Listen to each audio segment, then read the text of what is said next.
Hey, Loco sports fans. Happy Tuesday, March the 3rd. How y'all boys doing? Marcus Walsh and Max Araj. I'm Justin Jarrett. It's the madness has descended upon us. We're in March, and the That's for madness is sure.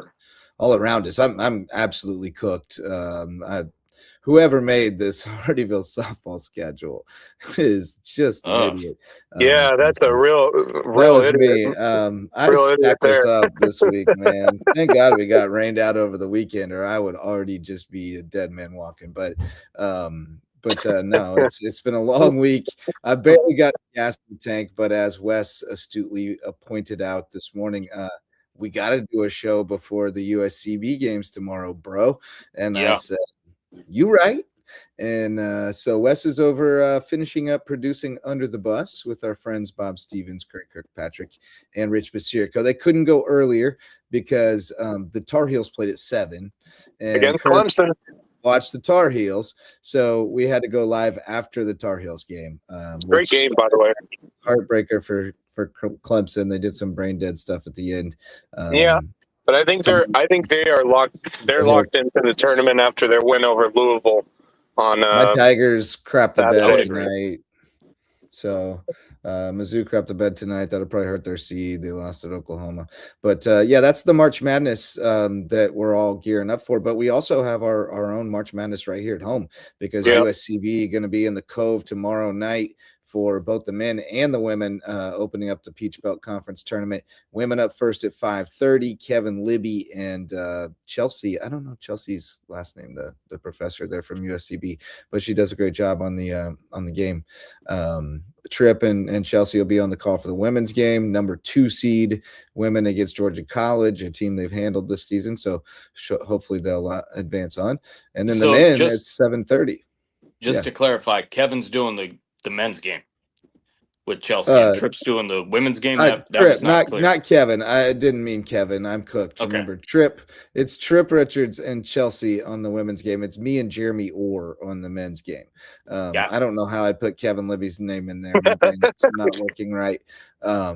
Although Kevin and Tripp are both tall drinks of water, and they That's get for sure. very, Hey, very I excited can't on their deny calls. that, man. Can't deny But yeah, that. tomorrow night at the Cove, going to be a big night. And then we got spring sports on us, man. The Game Changer app is bling blinging.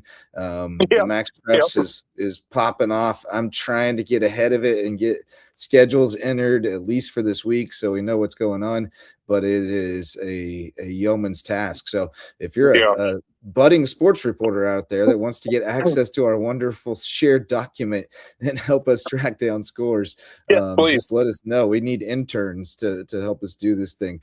But Marcus Walsh, Max Araj, Justin Jarrett on the Loco Sports Lowdown. Wes Kerr will be joining us shortly, and we're brought to you by Mickelson Law Firm and WHHI TV, our all-star sponsors.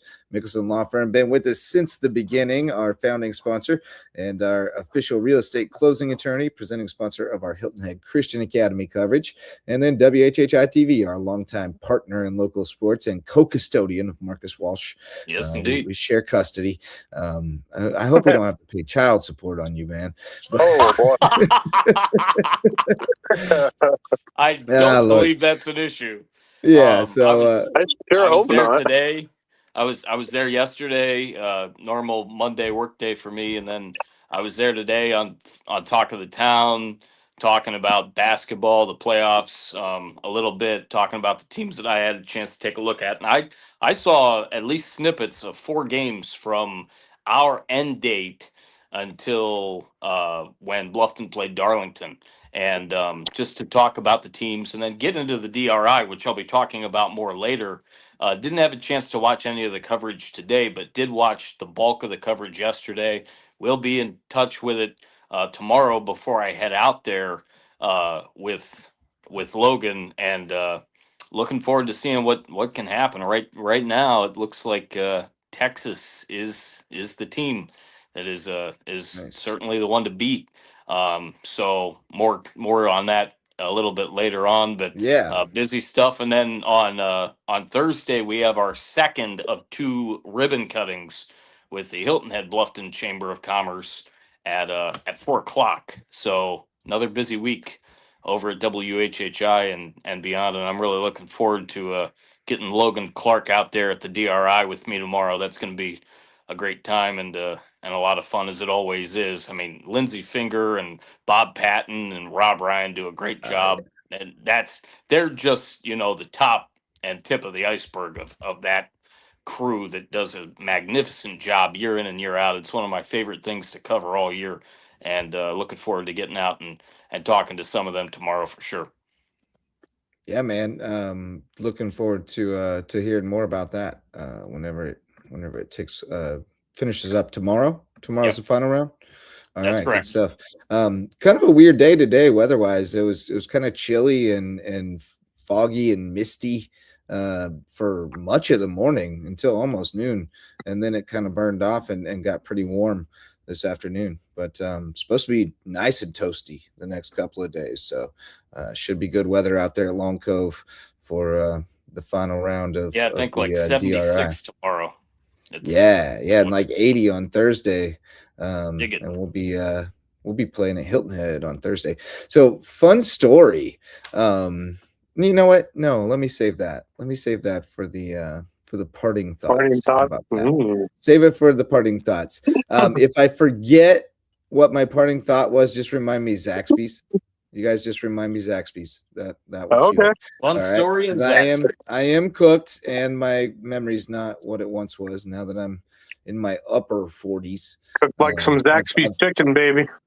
I've aged out of the middle 40s and into the upper 40s. So I have to say, and this might be a little bit of an unpopular opinion, but I think their fries are extremely overrated. Really, in my opinion. I'm not a fan. I'm a fan. I mean, their chicken's not bad, but their fries once they get cold, it's no bueno because they're too mealy. But when they come out hot and they've got the seasoning on it, especially if you got some Zax sauce to dip them in, they're so good. I tend to be one though that the fry to potato ratio has to be on point. They're too meaty, and I think there's too much potato to fry ratio, and I just I mean I can't dig it. That would be the criticism of them. So, have you had Raising Cane's? No. Okay, because they got like the same kind of fries but shrunk down, less potato in there, more crispy. They're quite good. Their chicken leaves something to be desired, in my opinion. It's often a little tough, but the cane sauce is off the chain, like ridiculously good. And their Texas toast, I don't know, like they must be putting drugs in it. I don't know, because it's better than most Texas toast. But yeah, chicken, I will agree. Like I'd love to make a super chicken restaurant where we put the Zaxby's chicken, but I know people like the Chick-fil-A. I think Chick-fil-A is overrated. Although I agree. Like those waffle fries. The waffle fries are legit. We happen to be big Chick-fil-A fans in this house. My wife is a huge Chick-fil-A fan. I try to go different directions, in life. I've always zigged when others have zagged. So I'm not gonna. I don't love Chick-fil-A, but I can't say no to a chicken sandwich with some waffle fries on the side. Oh yeah, and look, I was an early adopter. I was a big Chick-fil-A guy. When it first opened at the North Park Mall in Joplin, Missouri, I was all about that. I got them free samples of that char-grilled chicken, and I was in. I've broadened my horizon since then. I will absolutely get down with some Churches or some. Oh yes. Popeyes is the best, but I'll get down with some Churches too. And speaking of. Well, I shouldn't say it like that. I ain't mean it like that, J.O. But welcome, Jeremy Orr, to the show. We were just discussing Zaxby's, Cane's, Chick-fil-A, Bojangles, Popeyes, Churches. Like, what's your top? Top what, 3? Sure. Yeah. Like, what's your favorite? What's number 1? Chick-fil-A is number 1. Really? Yeah. Chick-fil-A is number 1.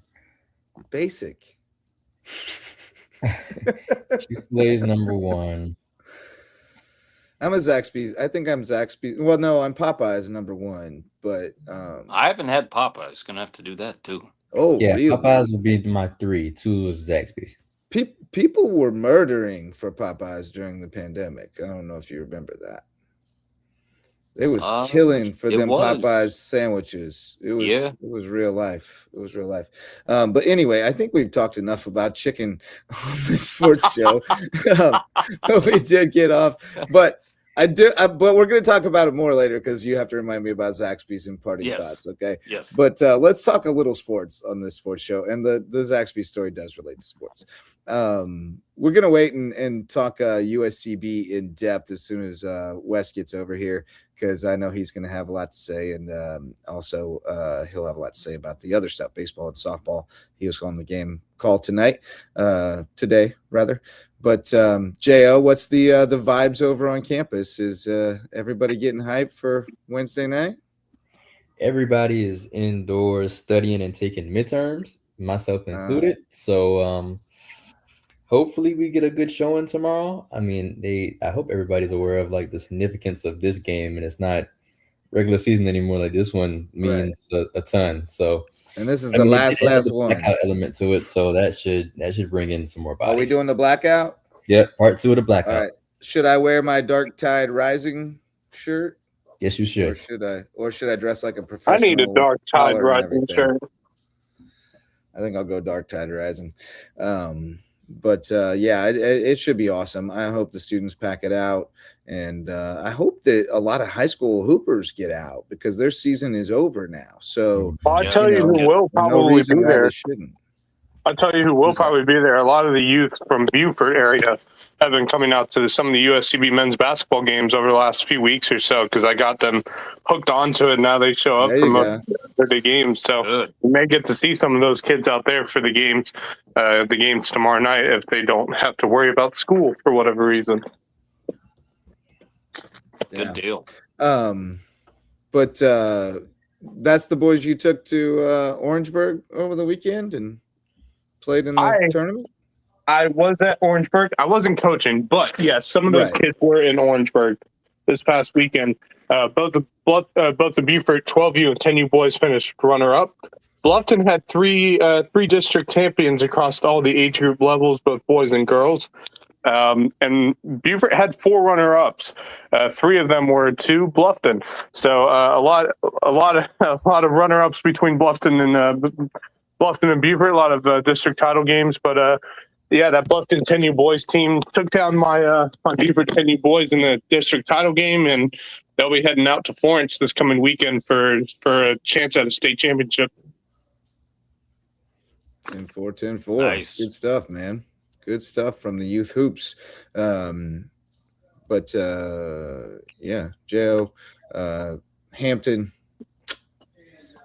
didn't work out. Didn't work out for Hampton. Yeah, I mean, it sucks for my youngins, but I mean, I know a few of them. At least I know Darius should have. He hasn't been very public in terms of schools that have been reaching out to him, but I believe he does have a future somewhere. Yeah, I believe so. In college basketball, if he wants that. I agree. I believe Dez is obviously going to be a football player. I don't think he has any interest in college basketball. Right. And then the Solomon kid from the Hampton side, he's pretty nice. So I think I think he's going to get a shot somewhere. He's got size too. I think USCB be crazy not to at least take a look at him. What do you think? Well, think he can that level? So, I've told you before of the Elsto curse. Yeah. Like, Mom and Daddy tell you that you're the best thing since sliced bread, and for sure, yeah. And you believe it, and then when you come play this dude from Columbia way, and he blows your mind, and you get humbled. So I mean, I think. So the thing is, I don't know if he would be able to keep up with the system that we run because it's fast paced the entire time. You're pressing the entire game. So I don't know if if that's like his style of play. But I mean, I would love to see him develop under Ron. I think that'd be great for him. Or maybe he goes the JUCO route and then finds his way back here. But at That any would- rate, we got spring sports off and running, man. USCB, of course, their baseball and softball has been playing for a little while now. But really, we got some rain Friday and Saturday that kind of slowed things down. But it took off Monday. I got a whole list of scores here. Couple that stood out: Bluffton baseball with a 3-0 win over Cane Bay, which is pretty impressive for a team That is impressive.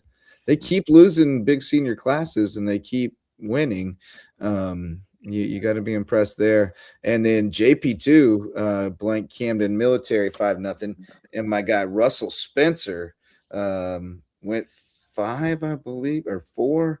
5. He didn't give up a hit. They had a combined no. Nice. Look this up for you and let you know who combined on that. But it was against Camden Military, 5-0. Russ Spencer was dealing 5 innings, no hits, no runs, 1 walk, 6 strikeouts for Russ Spencer. And then it was Bishop.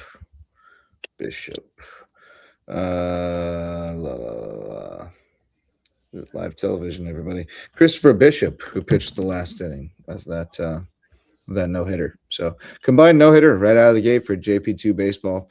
And Bluffton, who pitched that one? I'm just living on Game Changer again now, boys. It's that time of year. Bluffton, whoa, ain't that weird? It was Ryan Gall who was on the mound yesterday. Complete game, 4-hitter, 2 walks, 4 strikeouts, pumping strikes to beat Cane Bay. But then the Bobcats lose tonight, 9-1 at Pinewood Prep. So did not get pitching tonight. Yeah, weird, right? Very weird. Yeah, kind of just a strange juxtaposition there. But you're only as good as next day's starting pitcher, right? Yep, that's right. Last night they had a dude who was dealing, and tonight it wasn't that way. Sometimes it do be like that. I won't even tell you. We won't even get into how our games are going right now, man. We just practice. We just got to practice tomorrow. Everybody better come to practice tomorrow, or they might not get a jersey on Thursday. Because I just don't like to lose, man. And I know we're going to for a while, but hey, I don't either. Don't worry. I can't take it for too long, so we got to get better. Yeah. And my basketball team finished 0-8 on the year this winter season, Oof. so I do not like losing. I'll tell you, starting a program from scratch is not easy. No, it's real hard. But we got 30 girls that are out. We're gonna see how committed they are to getting better tomorrow. It's insane. They just keep showing up. And I just keep thinking, really? All of you? Wow. I guess I'm doing something right. But I got to figure out how to coach 30 of them at a time. That's kind of hard. But anyway, we lost last night to to Battery Creek. We are Hardyville. We lost 19-4, but man, we came out guns blazing. We scored 4 runs in the top of the first right off the rip. First 6 people reached. We were smacking first pitches against good little pitcher Stella Schubert. And then we went on defense, and we learned a lot about what we need to practice tomorrow. So we ended up 19-4, but we getting there. We turning the corner. We're light years ahead of where we last year. And I would say Battery Creek's been known to have a very strong softball program at times. Yeah, and they're very young this year, to the point that Heather Ball and Peyton Ball, both 7th graders, are in the lineup. Playing. They only have 13 players. And so I think their 3 subs are kind of new to the game, but everybody else has played, but they're very, very young. But they're going to be okay. They'll compete in their league, and they'll be all right. Not top end, but they'll be solid, and they're going to be pretty good in a little while. Schubert's solid. She'll throw strikes. She's not going to blow you away, although second inning, she cranked it up a notch, and we had a hard time catching up to her. But then, shoot, I can't save this for parting thoughts because it relates to all this. So then after the game, we go to Zaxby's, and we get our Zaxby's, and everybody's happy, and we're about to finish up and leave, and then I turn around, and there's the Hilton Head High softball team standing at the counter at Zaxby's, and I'm like, "Hey guys, it's our next opponent." Just walked into Zaxby's because we go to play them on Thursday, and so I start doing the snaps, like we're gonna have a gang fight. But no, it was all good. Saw Coach Perry, gave her a hug, and we talked about looking forward to playing on Thursday. But it was pretty funny.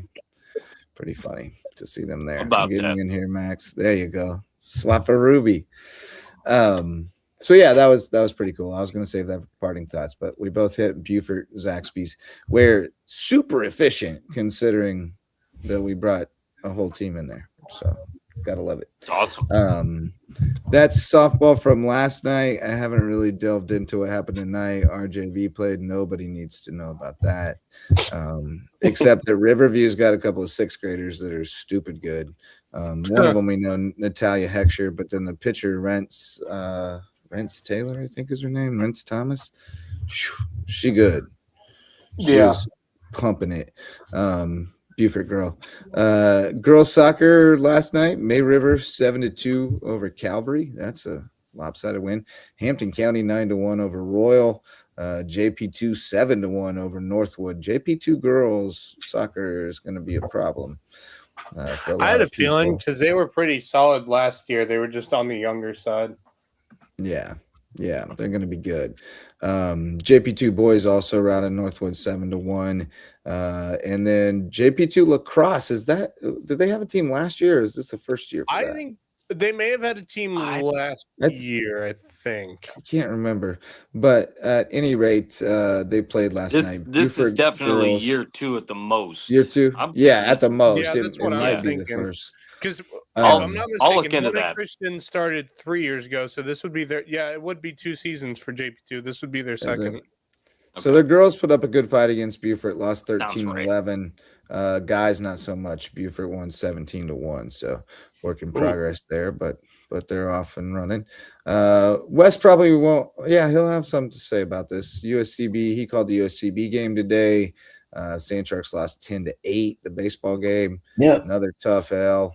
That's hard to swallow. Were you out there, Jo? You on the PA? Yeah. Announcing them names. They played Bridgeport. Yeah, a school I never heard of until today. Where are they from? Connecticut. That's what I was going to guess. That's the only Bridgeport I knew of, but I could have been Virginia or Massachusetts or anywhere for all I knew. And then softball, they swept Edward Waters 15. Taylor Chang had 3 home runs in one game. Trace? Oh my goodness. Wow. Holy cow. Dang. Yeah. We got to get some video of that. Chang with the dingers. Good Lord. That's insane. Yeah, that is. Yeah, 3 home run game. Big weekend coming up for USCB softball. They got the opening Peach Belt Conference Series this coming weekend against Columbus State. And they are good. Columbus State Sports Complex. It's going to be a good one. Nice. I'm very excited for the start of Peach Belt play for the softball team because I really do think they have a good chance of making some noise within the Peach Belt, which is usually a very, very solid conference as per usual. So I'm very excited to see how this USCB softball team can do. The biggest issue I have with the softball team is they have a solid number 1 in Madison Murphy. It's who's number 2. And that's the biggest struggle I'm having right now because as I was there during that tournament, Madison did absolutely fantastic in the tournament, that weekend that they had in Hardyville. And after Madison, it was really, Cassie had it's either Cantwell or Brundage. It's one of those two. Cassie was real good today. She went the distance in game 2, 5 hits, 4 walks, 4 strikeouts, 2 hit by pitches. So little wild, but able to keep it under control. That's really effective. Part of what I'm worried about. And the reason is, well, I think Edward Waters is not the strongest of programs right now, Right. because I've been keeping in Right. track on most of the teams that are coming up for softball. The biggest struggle I had is Cassie. When she's pitching well, they really hit well off of her. When she's not pitching well, it causes walks and then traffic on the base paths for USCB's defense to handle. And she just hasn't, because she's had great moments, and she had some good moments last year. And I was really hoping she would start out hot this year, but she's I don't hopefully she struggling, but I also yeah, don't but I want mean, to- I think you gotta, what have you done for me lately, and say that she pitched pretty well today, and Yes, so hopefully that I means agree. she's kind of turning that I hope- corner and I will hope be that that means reliable she's- number 2. I hope that means she's turning the corner, because I really do think that they got to have a solid number 2. That's And what if they it's need, not- somebody if it's to not emerge. if it's not Cassie Brundage, you're probably looking at Emily Morgan. So like it's going to be interesting to see who comes out as that solid number 2, and I really hope it is Cassie, with the experience that she has had the last couple seasons in the circle. So, but yeah, their game today, that's a good sign for her and for USCB, and hopefully she can continue to improve on that. Taylor Chang, 3 bombs. Is that a school 3 bombs, record? man. That's insane. That's That's crazy. It's gotta be a school record. They were in right? Jacksonville too, weren't they? They weren't even at home today. Right. Yeah, they were up there. Yeah, they were down in Jacksonville. at Eddie Waters. Wow, that's impressive. Man, that's crazy though. 3 bombs in one game. Remember that she was 3 for 3. Yeah, 1 yard every time. Every time she batted, she hit a home run. Every time. I look forward to getting out to USCB softball, whether I'm on the call or not. I'm definitely going to be out there to watch some USCB softball this weekend, because it is a big series against Columbus State. So I'm very excited for it. Yeah. Let's see other scores. Let me get my handy dandy game changer here. Tonight we got Hilton Head Prep baseball. They kept it going with the 4-0 win over the Savannah Jaguars.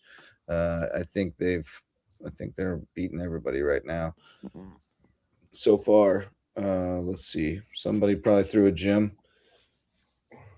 Tyler Britschke with the gem, 2-hitter, 5 strikeouts, 65 pitches. That's like a Maddox, a high school Maddox. That's impressive. The Middleton boys each had 2 hits, and Espinoza, Poppy, he had a couple RBIs and a double. Offense did just enough. That's Hilton Head Prep. They'll do just enough to beat you. I do have another score. Wells. Hilton Head Christian played again tonight against Savannah Country Day. Got the 12-0 win. Colt Sparger again, 11 strikeouts tonight for Colt Sparger on the mound. That's 24 in his first 2 starts, I believe. Yeah, I believe so.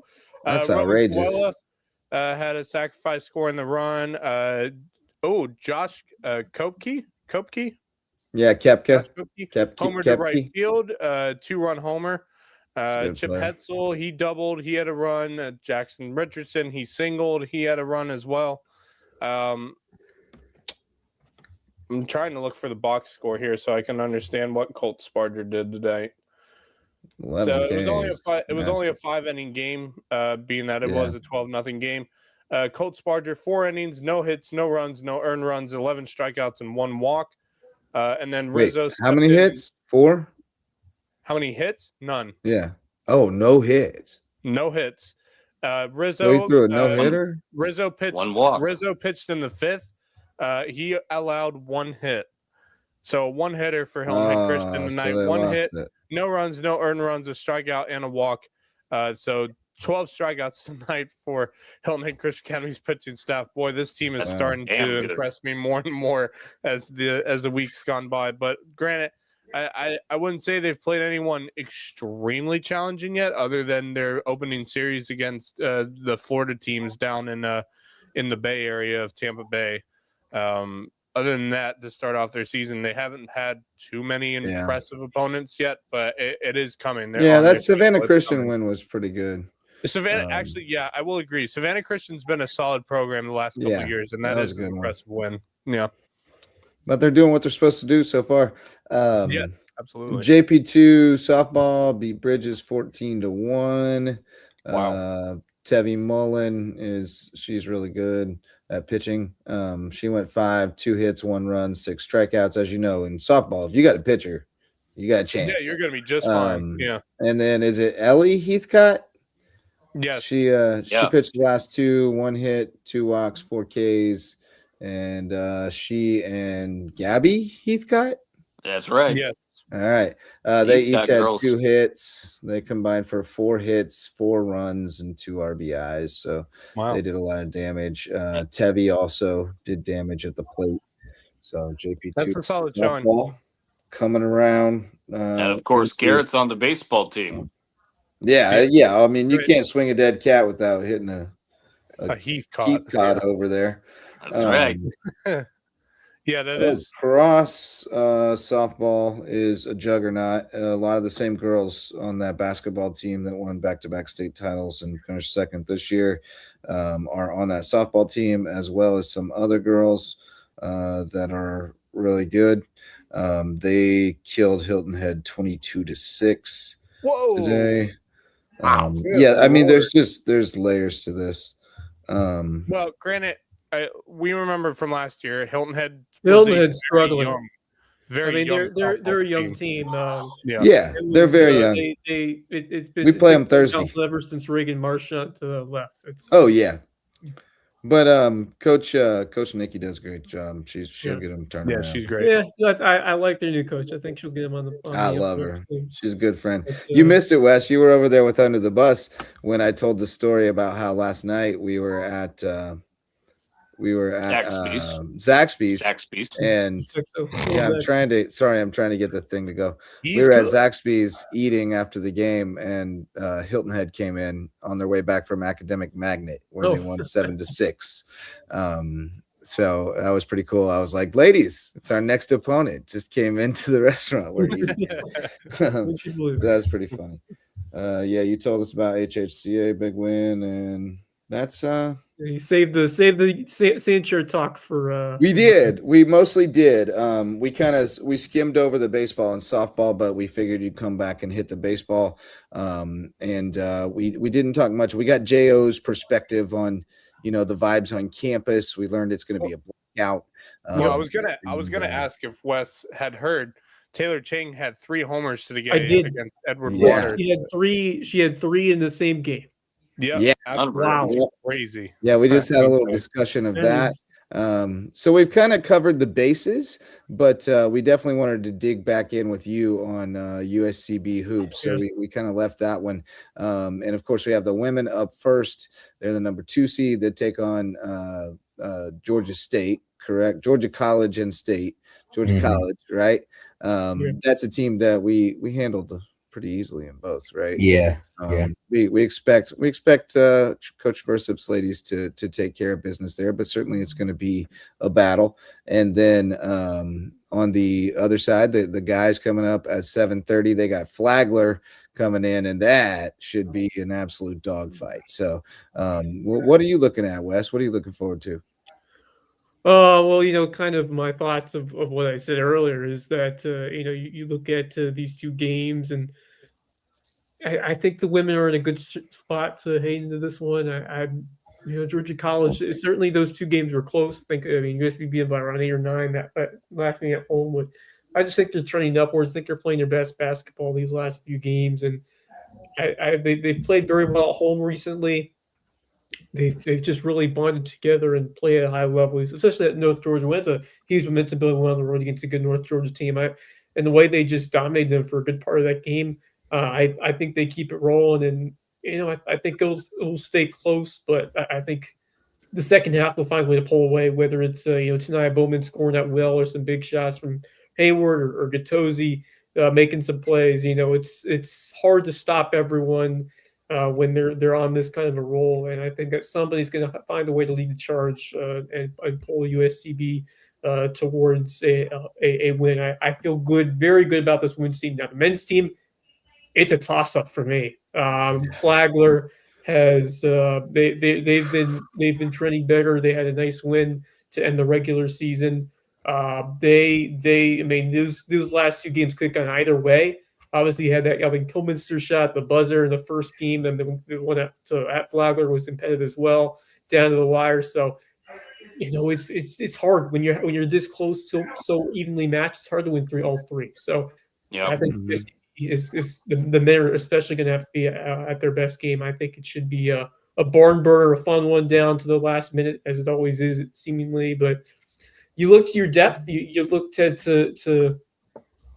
some others to make some big plays, but at the end of the day, you want the ball in Evan Kilminster's hands because he has been the guy all year, and you live and die with what he's able to do down the stretch. I think, in my opinion, I feel like you're in good hands when you have a player like that and others that he can set up in big spots. And it comes down, can you make some plays on defense and then execute down the stretch?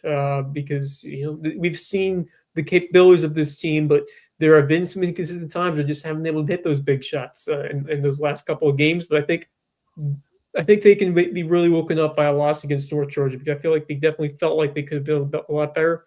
And I hope they kind of take some time to reset and get back to the game that we know that they've been able to produce. And that men's game, I don't even know how it's going to go, because it is.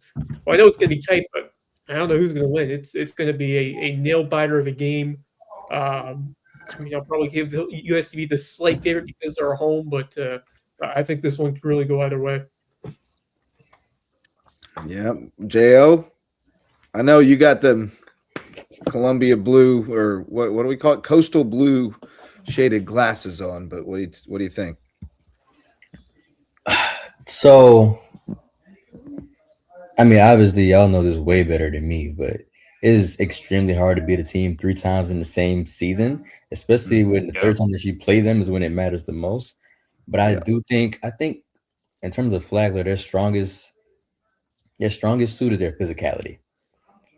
If USCB is able tomorrow night to overcome that, then I personally don't have any worries. But I think, to Wes's point, I do get what he's saying in terms of Evan being the guy. But the one thing that I have worried about them all year is, let's not develop a Evan Kilminster dependency, because this team is way too good and way too deep to depend on particular individual. I'm not saying is that Evan take all the shots. I'm saying that he is the facilitator and he's able to find some open players. I'm not saying okay, you have to have Evan take all the shots, because if he gets a good look, he's going to take it, which is what you want to see. But I remember that play he made in the North Georgia game where he found Eason with about 15 seconds or so left, which was the game-winning bucket.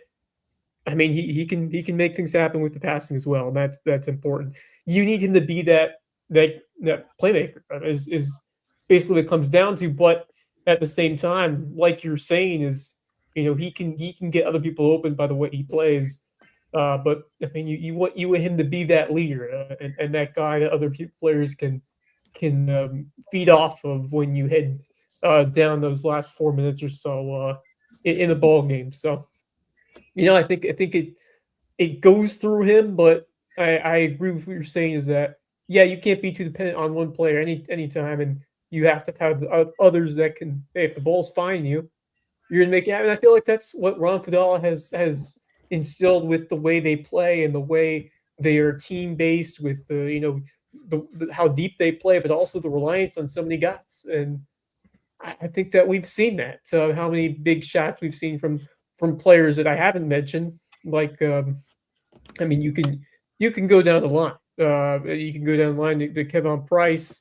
You can go down the line for some of the others, Dylan Lewis, Paladugu. I mean, you trust those. It's a matter of trust. You trust these guys to make a big play. Kron Anderson, Ish Rashid, you trust all of them to make the play if their number is called. Hudson Norton. And I feel like you have that trust deep down the line, where I've seen other teams like at the college level, like, do you really trust this guy to make a big play? I don't think that's the problem. I don't think that's an issue here. I think you can trust any guy, or at least a decent amount of these players, that, hey, if the ball finds you late, you're going to make the right play. Yeah. That's what I like. I agree with that.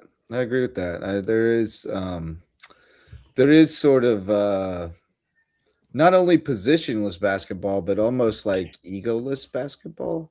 that they play, like where it's like they really don't Yeah, they don't seem to care who care. goes in and has it that They night. really don't seem to, and it seems to Yep. kind of be a prerequisite to really Yeah. thrive in the program. If you're worried about that stuff, it's not going to work, and so I think we've seen a couple of people leave, and I think a lot of that had to do with the fact that wasn't their thing. They wanted to shine, and it just doesn't work in that system. So no, I think you're both right, like in a sense. Yeah, they definitely need other guys to step up and score. Yeah, But that's the beauty of Killer. Killer he'll kick it when it's not there. If they collapse on him, he'll read that defense and he'll take what's there. And they got a bunch of guys who can spot up and knock it down. But all of a sudden, like even during the season when it was kind of happening, I don't think any of us were totally we were kind of in disbelief. Like the women are the second best team in the Peach Belt, and there's not much debate. Like they beat North Georgia twice. I mean, but they might have to beat them again, right? They're the big story of the year for just USC basketball in general for what they've done. But the way that the brackets shaping up in terms of their side of things. I thought it would give me okay. I had to scroll for a couple of pages to write the bracket on the Peach Belt page. I thought it was going to show me the bracket right away. Anyway, so if they win, I'm on the men's page. Okay, I'm sorry, 1 second. But what I was trying to say is that this women's basketball team, they have been one heck of a story this year. And they still have some work too. Obviously, Georgia College is not going to be easy. Yes, they will play North Georgia or Clayton State if they upset North Georgia. I would think North Georgia has a good shot to win that game. But yeah, I mean, crazy things can happen when you play a team again after you play them twice. But I think they're the second best team in this conference. They proved it, and they proved that they can hang with Columbus State if they play their best capabilities. They lost by 4 that first meeting. The second meeting, I hope they learned a lot if they see them again. So it's certainly a lot to do before to get them, but just incredible praise for what that team has done. Sharon Versa, Brady Grogan, the assistant coach, who's always smiling, does a great job motivating that team, getting them to play their best ball. Yeah, I mean the Stars have stepped up, Bleers have stepped up, and we've mentioned obviously what Gatosia does as a senior, but the 1-2 punch of Tanai and Janaya, they've been in this system now. They've grown up this last stretch, and now they're ready and they're prepared for tomorrow and the opportunity that this presents. But man, and you have the defense that has stepped up with Pelot and others. So I think defense has gotten better compared to previous years. Just complete in terms of the unit that they are. They've grown by leaps and bounds this season. Even just at the end of the season, the last couple of weeks, I think they've improved a lot as well. That North Georgia win was a big breakthrough win for them because that's the home game that win they got. And before then, they were playing some good basketball as well. But it's these tournament games are never easy, and especially this Georgia College team has shown that they can hang right with them. So you got to attack, you got to play your game, and if you're Sharon Versip, if you're that USCB women's squad, you got to be ready. You got to be ready to go tomorrow. But regardless, it's been a great story to see what they've done after a couple of years where they just couldn't stay healthy and they just couldn't get any momentum. This has been the year, the big year 3 for them, and hopefully they'll have some more games left to play. And you took it away from me, but I was about to say, this is the first season where we really have not had an issue with health on this women's team. I think that's the biggest thing to it all. Yeah. We're seeing the rewards of having a healthy team throughout the entire season and just how good they are. They are the number 2 seed for a reason. They fought for every game. They fought for every win. They're in this position because A, they were healthy the entire year, and B, they have grown up. They have improved. They have excelled in the system that Sharon Versip has put together for this USCB program. And it's really starting to show. just how great, not just Sharon Versa, but Ron Fadala, how great of a hire those two coaches were to really build these programs up from the very beginning. Nailed it. So Sand Sharks, there you go. Number 2 against number 7. Could see North Georgia again in the semis, and then Columbus State, of course, the team we're By the way, worried about. JJ, will you be on the call Yeah, tomorrow? that really. I mean, yes. all those teams. The State, the only team that really worries me on the Jo and I will be on the men's game. Trip and and Chelsea on the women. Awesome. Fantastic. USCB men get Flagler, and then potentially a rematch with Lander in the semifinals. Oh boy. Can't wait for that. Yeah, that could get a little spicy. I do have a question regarding USCB men's, and that is, being that they are now a 4 seed rather than potential 2 seed or a 3 seed, which they were about 2 weeks ago or so. Right. What I know we don't know exactly what the NCAA tournament's going to look like and how each team's going to be seeded and whatnot. But in your opinion, what do you think this men's team has to do to get a spot at large bid in the NCAA tournament? Well, let me get this pulled up here. We'll talk about it through this lens. Yeah, usually we can quantify this pretty well. So the top 8 in the Southeast region get in, right? That's how it works. And we're currently 9th in the most recent rankings. And we just lost to North Georgia, which was already ahead of us. So I would suggest that a win over Lander would certainly, you would think, get us in. Yeah, I think you probably to be certain, you probably have to get to the championship. In my opinion. Have to get to the final. Yeah. Yep. I think one win leaves you on the bubble, depending on how it goes against Lander, how close it is. Yeah, you got to beat Flagler. 2 wins probably game to Lander. I don't know how much the committee takes into account like that kind of thing, but right. I would think somewhat, at least at the end of the season here. Right. Yeah, but like I think there's a difference between if you get blown up by Lander, you lose by 3. It's I agree.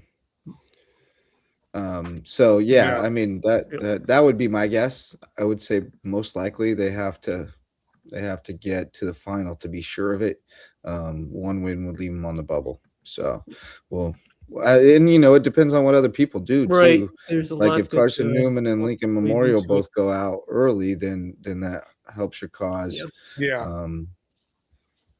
So you're probably not jumping anybody in conference unless you beat them head to head, or they have a really bad loss in the first round. But I also don't know exactly how they operate in this space, Now let me see if I can find the women's region rankings, because I believe Buford was USCB was 10th. And that is right, but they beat number 8 North Georgia again.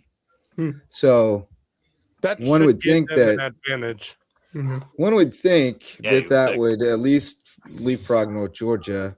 Of course, then they might have to play them a 3rd time, and that could put them in double jeopardy. But I would think, you win 2 again, you get to the final. I think you're in. And you win 1 still, maybe, because you'd still take 2 out of 3 off North Georgia. So it'll be interesting. I think they're both going to be bubble teams going in to the Peach Belt tournament and can play themselves in, but can probably play themselves out too. So a lot on the line, a lot at stake. It's funny, that team that sits in first in those region rankings is Lenore Ryan.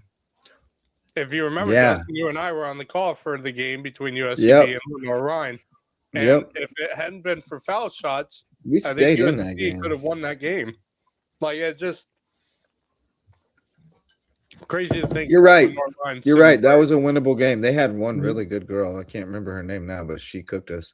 But and by the way, I mean, look, that was very winnable. Look, I mean, it's a quite a long shot, but hey, you USCB, you have to be ready if Columbus State loses and USCB wins. Touché. That is a good point.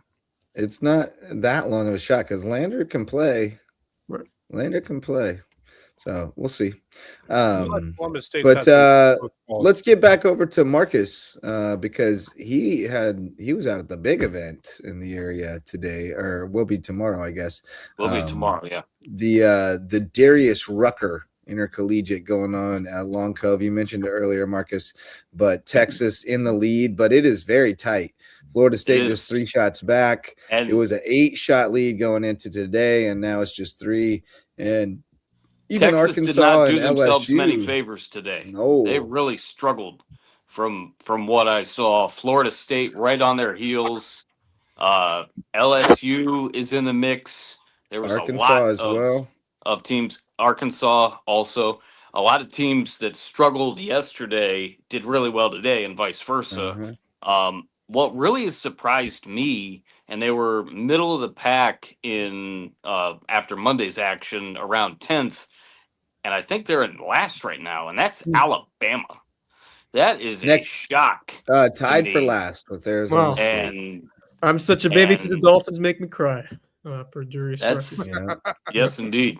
That is really kind of a shock to me because Alabama Crimson Tide, with a team that really does a great job in this tournament. I mean, we'll see. And I've talked to Bob Patton and certainly the other folks over there over the years, and you just never know what might happen. But Farrah O'Keefe for Texas is having herself a great tournament. She is one that definitely could capture the individual award. And, looks like a 2-horse race. Yes, indeed. It's going to be interesting to see what happens on tomorrow's round for sure. And again, Logan and I will get out there in between 2 o'clock and 3 o'clock, and we're staying out there for the remainder of the tournament. Look forward to getting the winner, and certainly, some B-roll of that. I figure I'll talk to Bob Patton, probably Rob Ryan as well, and he does a tremendous job setting everything up with USC and that situation there at Long Cove. Anything else that we can get, we'll have, and then it will air either Thursday or the weekend for the weekend edition of the WHHI TV Daily News. It just all depends on what's happening in terms of getting it edited and whatnot. And I want to say this too. I was on Talk of the Town today with Debbie Lyons, who was filling in this week for Robin Zimmerman, who is on vacation somewhere, I think for about another week or two. And Debbie made her Talk of the Town hosting debut. She did very well. And I was talking with her initially about some of those teams that I got to see at the end of the regular season after our WHHI broadcast finished. Of course, I went and saw Hilton Head and Hilton Head Prep play 3 games, saw the girls, guys, and the JV game. That was a fun night with my buddy Mike Trishita. And then got to see some more action, got to see Hilton Head Prep and Palmetto Christian. Got to see a rematch between JP2 and HHCA on boys and girls side of things. And then I got to see Bluffton take on Darlington. And just to see these teams and how hard they worked. And I focused on a couple of teams that really have a little bit of work to do. I think of certainly the Beaufort guys and the Bluffton girls struggling. May River girls had some tough moments this year. The May River guys, I forgot to allude to them. They had a great season, of course, as we know. But just a shout out to all these basketball teams. Again, when it comes to me and covering sports in the area, especially for WHHI, it's football, it's basketball, it's golf, with a couple of the big golf things that I've done throughout my career. A lot of people forget I was checking bus DVDs at the Heritage for like 5 years. So obviously the Heritage is a big thing for me too. Yep. And then the DRI, I just love the tournament. And then everything else that I can get involved with, certainly the Hilton Head All-American Football Camp. I'll be out there. And then coming up next week, I'll be at the Special Olympics. Got some tie-ins with Notre Dame and whatnot. I've got some singing colleagues that I've talked to, so I plan to get some Notre Dame Club of Hilton Head information out there to the folks as well. But to be out and about, especially this time of year where the weather's starting to kind of peak towards spring, this time in a few days we're going to be, talking about it getting dark at 80s. 7:30 rather than 6:30 or before, Yeah. and certainly 75, 80 degrees. Can't wait. Yeah, baby. I know it. It's been a over it. cold winter. A lot of was gonna places, say- including here, for the most part. Long December, and there's Yeah. reason to believe. I was gonna say with the DRA, I believe if for those of you who can't make it out to that tournament and want to watch it, I believe it was Golf on Channel. the Golf Channel today, and it will be Golf on the Golf Channel. Channel tomorrow. 2:30 to 5:30 Monday, 2:30 to 5:30 today. I'm actually watching the replay of today's round right now, keeping an eye on it. Maria Jose Marin, 2 over, wherever I'm watching it currently. I'm not sure where exactly at this point replay in is time. at this point in time. She forward, finished up at 5-6 2 over. hours. That's where she sits, tied for 13. And fair enough. And that's another team to look out for in Arkansas and Maria Jose Marin. I remember interviewing. Yeah, they're only Maria. 11 shots back, which is very much in play. It's doable. I remember interviewing Maria Fossey years ago with Arkansas. I think that was 2019 or 20. And I was really impressed with her. Arkansas's got some good players, but just to be able to get out and, feel the spring in all of our steps. Spring training's going on too. So keeping an eye on that as well. It's a fun time of year. But again, shout out to everybody that's been involved in, winter sports heading into spring. Great time of year for sure. And I have another spring note that I'll add in my parting thoughts. All right, and we'll get to those after we talk about our sponsors. We got Hudson Seafood House on the docks, presenting sponsor of Under the Bus, and that's why Wes was late tonight. He had to handle the production duties for the fellas over there. They had a late night show to live react to the Tar Heels game and then throw some people under the bus and talk about their nonsense like they do. You can check that out over on the Lowco Media YouTube channel. And you can check out Hudson Seafood House on the docks on Hilton Head Island. Great place for seafood, sunsets, and cocktails right there on right when you get over the bridge. Make a left down Squire Pope. Right down A. Good place. Also, Twinge and Twombly, personal. Yeah, get it and get your Boy Andrew style. Stuff. Twinge and Twombly's our personal injury attorney over in Beaufort. They've got a rare name, but they provide remarkable service at Twinge and Twombly Personal Injury Attorneys. And HHI Windows and Doors wants to improve your view of the Lowco. Our friend Coach Barron over there has hung up his whistle, and he's focused on a new kind of screens at HHI Windows and Doors. Reverence Wrestling Club, our official wrestling sponsor and presenting sponsor of the Lowco Grind. And I know a lot of our grinders are already back over there at Reverence, getting ready for the summer circuit next season. And Jay's Barbershop is the place to be in Ridgeland, whether you need a haircut or not. And now, parting thoughts. And Jeremy, you would get to go first if you're still with us. You got a parting thought? I know you're studying for finals. Midterms. Is it midterms, rather. Midterms, my bad. Yeah, midterm is midterm week. Cool. I got 1 down and 2 more to go. So, all right, you got a parting thought? Parting thought. Oh, Kyler Murray got released today by the Arizona Cardinals. Yes. Yeah, the experiment is over. Yes. Will anyone sign him to get another shot somewhere? Oh, for sure. I don't know. But I think the funny thing is apparently the Oakland or the Athletics, who are not in Oakland anymore. They still have his draft rights, so he could. That's interesting. I don't think he quits from football. Unfortunately, I think. Yeah, no. The funniest thing is there is another quarterback who's being released, well, not or at least by choice, but if nobody signs him, I was going to say there's another quarterback who's already been told he's going to be released, and that is Kirk Cousins from the Atlanta Falcons. He'll be released. So you'll have 2 quarterbacks in the system. Yeah, that is interesting. Didn't Kirk Cousins had a great finish to last year's season, but the Falcons are insistent on Penix being the guy. Here's the thing, though: if Penix is not ready by the start of the season, is Kyler Murray an option? I mean, he's not a bad option as a veteran backup who he's you could go to if he's not He's ready. gonna go somewhere. I mean, some teams gonna. Here's the thing, though. I kind of get it with Penix because, like, you got to know this year. You got to Yeah, for sure this he's year. you been gotta around be- enough. You got You to got to play him, especially with find a out new how coaching he staff in there as well. Like you got to know right then and there. And Like maybe they take a flyer on a quarterback late or something. You know. I try mean, to there's a develop somebody else. possibility. You never know. It's a new coaching staff, a new general manager. They may go in a Right. different direction. You never know. Yeah. I mean, it'll this be is interesting. with the core they have at the skill positions. This Yeah, is you where gotta- they need you they gotta have need, a they need a quarterback solid there. quarterback now. They want to compete.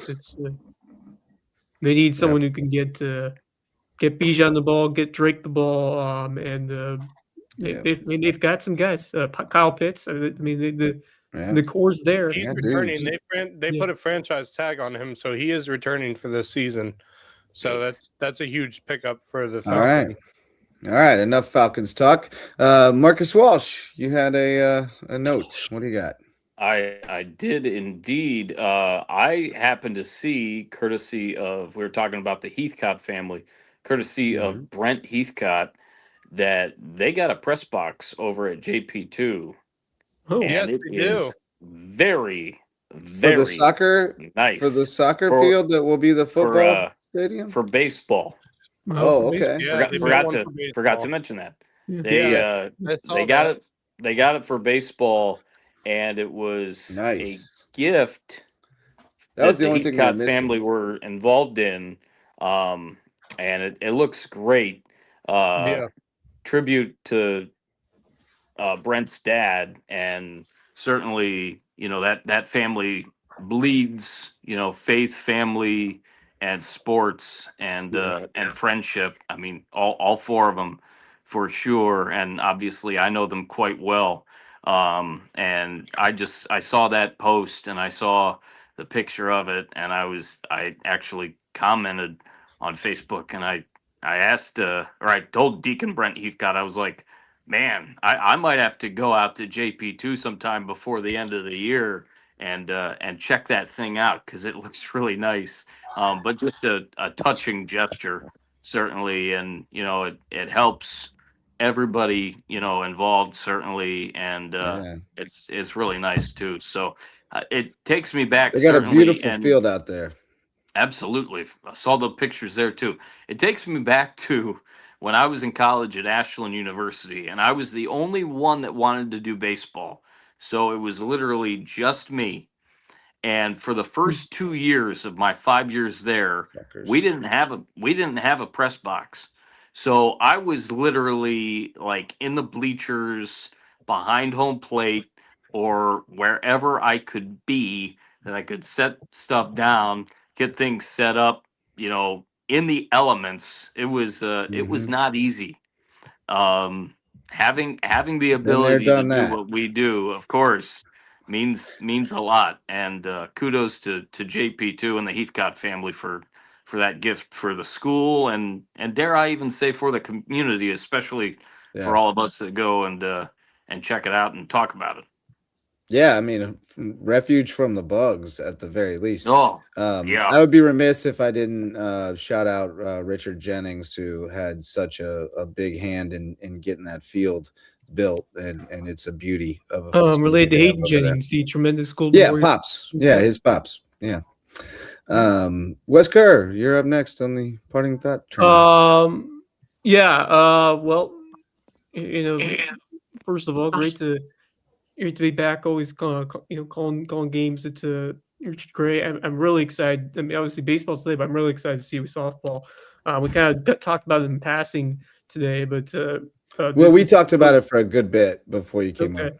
But just being able to call the game against Columbus State, which I think is going to be a really good one. To see what this offense continues to do, and the depth of different players that have been stepping up for that team, and Madison Murphy's continued dominance in the circle. Once again, I feel like this team, it felt like last year was going to be the year, and it just didn't happen. They just couldn't get those big conference wins.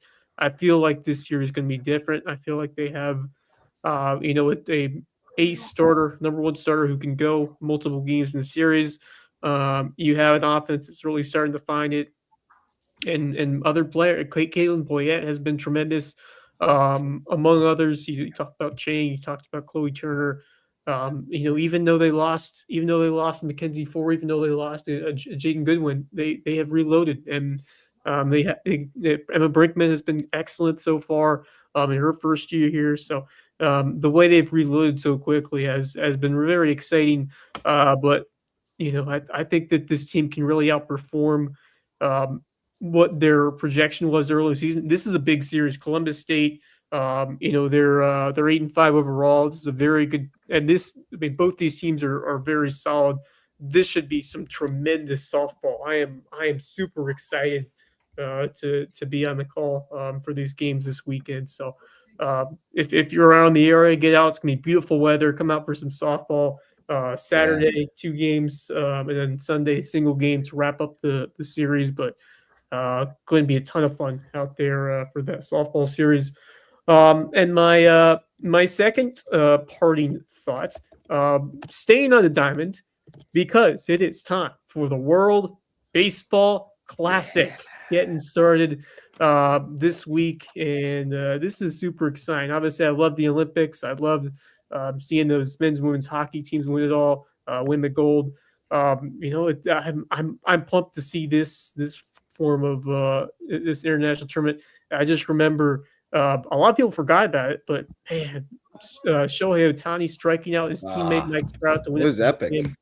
One of my favorite baseball moments that I have ever seen, and I just think that looking at the talent among these squads, it's going to be fun. It's going to be a ton of fun, and it all starts tomorrow. We got one game, Chinese Taipei taking on Australia to begin proceedings at 10 o'clock in the evening. So if you want to get your baseball fix for, I'm sure all the games will be streaming somewhere. I know Fox has most of the games. U.S. opens with Brazil, 8 o'clock Friday night. And things really going from there, I believe. So Scooble's is going to throw one game, and I believe the same for Skeens, from what I heard. But you're trying to rest those guys for the start of the Major League Baseball season. But it's a ton of fun, and it's great to see so many, because there was a time a couple of years ago, so I felt like the big names weren't participating in this tournament. You had like the second year of U.S. players, and some of the guys just they didn't want to be in it. Now it seems like there's a lot more. Like you got the big names, you got the Aaron Judge, you got the Kyle Schwarber, you got the Alex Bregman, and others, Kyle Raleigh. So I mean, it's you got the best of the best, and I mean that's what we love about Olympic hockey, was best on best competing.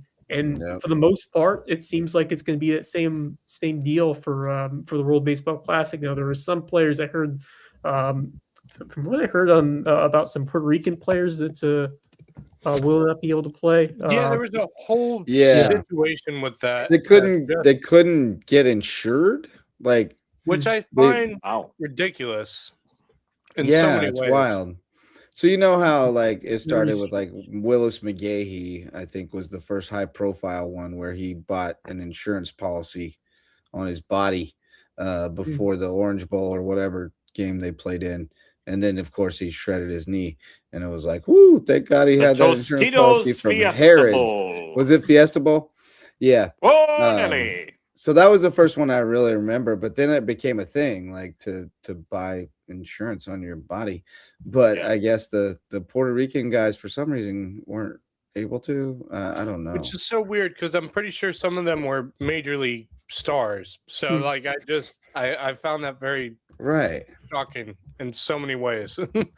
I just found that completely ridiculous, and basically just kind of ruins it for Puerto Rico if you lose kind of those players based on an insurance policy that didn't go through, so it's very unusual. It's strange. I mean, they'll still be a big problem. They got a lot of good baseball players. Squad. They have a squad, I believe. Is it Venezuela has a squad? And also so it was Correa was one of them. He had an injury history that prevented him from getting insurance. That's ridiculous. Lindor was also the same deal. Yep. He had surgery over the offseason. And then Javi Baez was prevented from participating because he had a positive drug test for marijuana after the last one in 2023. And his suspension carries through this year's tournament. International baseball rules are different than Major League Baseball rules, it says.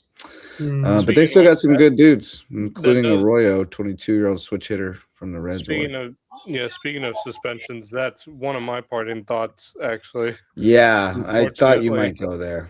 Go ahead. Yeah, so one of the parting thoughts, actually, one's for the World Baseball Classic. This one isn't, however. This is just for Major League Baseball in general, and I believe everybody saw it today. For the second straight season, Jurickson Profar has tested positive for performance-enhancing drugs. He will serve, as of right now, he will serve, unless he appeals it for whatever reason, a 162-game suspension, which means the entire season. And on top of that, he is now 0 for 2 on drug tests. If he gets a third one, I believe that would ban him lifetime. 3 strikes from Major He's out. League Baseball. Oh, boy. 2 strikes That's the down. whole ball game. 2 outs, and he's got 1 test left before he is Bottom of the goodbye. ninth, game 7. I want to see Jurickson Profar be successful, but on the other hand, I hate the guy because he's ruining the Atlanta Braves in so many more ways than one, because that is their designated hitter, being that Marcell Ozuna is not there anymore. He's supposed to be their designated hitter. What are you going to do? What is it with the Braves, man? It was Ozuna one year because I don't know, man. It makes me furious. I'm like, you're ruining our season. We haven't even hit opening day yet. Yeah, like it's just ridiculous. Profar's a tragic case, man. He was like the #1 prospect in baseball. Yeah, man. He can't stay off the drugs. He kind of didn't really get going, and then he did, but now we know why. And sad case. You know what these cases with Atlanta the last couple of years remind me of? One, and I can't say this about many Cleveland Indians / Guardian players. Oh, I know where this is going. One in particular. You know where it's going, Max? I know where it's going. I have a feeling. Marcus. Milton Bradley. Yeah, okay. I was going further back than Milton Bradley. I was going Albert, don't call me Joey Bell. But I was going at least Albert Milton Bell. Bradley was a whole mess. He was a whole mess. At least Albert Bell hit 50-50 and did, some other things. Milton Bradley was just a straight up mess. Here's my thing. Here's my thing. You're making millions. No, not millions. Hundreds of millions of dollars. Yeah. And you decide to be an idiot and get yourself tested positive twice in 2 seasons for performance-enhancing drugs. I don't understand that. People, players, come on, don't be stupid. If you're going to be that stupid, you should not be playing professional sports, period. Like, it's just ridiculous. We'll stop. So, anyway, I will very say, frustrated though, when I saw that today. I was in defense of Milton Bradley, if your last name's Bradley and your mama names you Milton, like, you really don't have much of a chance. Max Raj, you up? One more. You had one more. I have one more, and it is about the World Baseball Classic, specifically the United States. I don't know if you guys saw this. This came out a few weeks back, but now it's become a bit more evident as we head towards the beginning of the World Baseball Classic. Tarek Skubal. I don't know if you guys heard about this. Starting pitcher for the Detroit Tigers. He will be playing on their second game against Great Britain. He is limited to 55 pitches, and when he is done, he goes back to Lakeland for the rest of the training. Now, here's Wes mentioned that sort of that he and they only pitched one game. Here's my 55 pitches though. Here's my thing though. There are 2 sides to this. The side one is that that's fine if you want to stay healthy and not risk injury at the World Baseball Classic. I get that you don't really want to risk yourself, but then it leads into side number 2. If you don't want to risk it, why are you showing up? Like, why are you showing up for the World Baseball Classic if you're not going to be with the team the entire time? Like, I'm kind of with you on that. There. What's the point?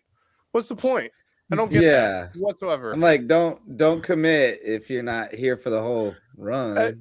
Seriously, that's kind of if they win it, lame. if the United States wins it this year, I hope Tarek doesn't get a ring because pitching. Like, I 55 even pitches per understand game, if he only wants to pitch the one game, but still stay there. Honestly. Don't go back to be Lakeland. part of the team. I was like, It was don't go back sad. to Lakeland. Just That's wait till the weird. World Yeah, Baseball that's Classic lame. is over. You'll have a few more spring Down with training that. games, and then you'll be ready for the season. I don't get that whatsoever. I think that's 2 ridiculous. thumbs down, Tarek School. All Yeah. right. I meant to mention this earlier and I didn't. Soccer at the Ville tonight. BA came over. BA Yes. girls are looking good. Pun intended, because Kylie Good, I think, is still cooking over there. They beat us 10-0. Our girls have like no subs. I guess I've stolen them all for our softball team. We have 30 freaking players. The guys, Ville guys, got the win 2-0 over BA, and Nick Underwood. Yeah. A good game tonight. Nick almost scored the equalizer toward the end of the first half. He turned the corner and got past the defense, and he was just a little wide. I saw Nick in Buford the other day. He brought one of his, I think, younger siblings out to soccer tryouts for the upcoming spring season. Nice, with Beaver outstanding County. kid. Oh yeah, really good athlete, and I He hope is he an gets athlete. some Great looks head on his at the shoulders. next level. He's a smart kid too, so the kinds of schools that he could look at, and there's a chance for him out there still, I think. Yeah. If he finds the right one. That dude can play. He's just a can. great kid, heart of a champion.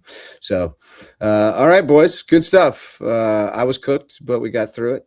Thanks to you fellas. And we're ready for tomorrow night in the Cove. Should be good. We'll see you Let's over get there, it. J.O. Yes. Yep, hold the fort down for us till we get there. And we'll see you tomorrow night do at the Cove. Thanks to all of our sponsors who make it possible. Thanks to all of you for showing up to listen or watch. And thank you guys. For Jeremy Orr, Wes Kerr, Max Araj, Marcus Walsh, I'm Justin Jarrett. Thanks for joining us. Until next time, go Loco.